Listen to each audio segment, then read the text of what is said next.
In this session, we will be looking at classifications in Eclipse. So when you first search for a client, you're brought up with the person summary screen like this. And next to their name, you'll see a series of icons. Now you can hover over these and it will give you a bit more detail. But these are the classifications. This is just a quick view of them so that you have quick access and can see at a glance any important relevant information.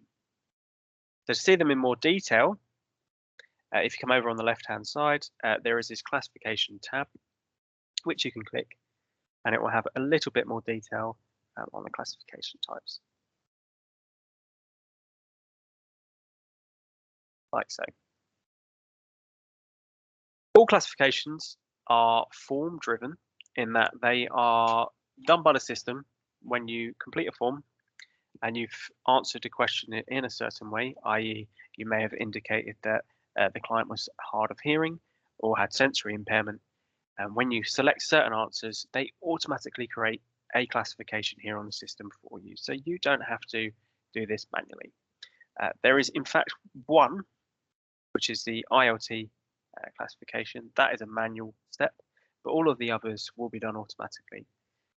So I'm just going to switch over to a client which has no classifications on them, just to show you what adding the manual classification is like.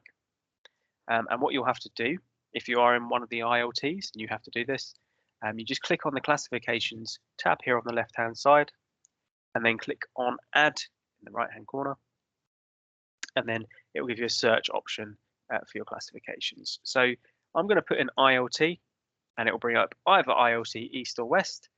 So you need to determine if the client falls under the East or West localities, and then you can assign this classification for them.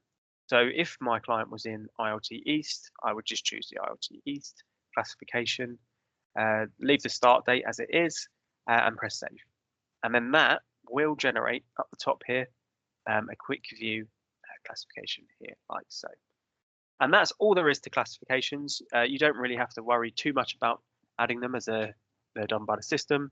It's just so that you can quickly see at the top here some relevant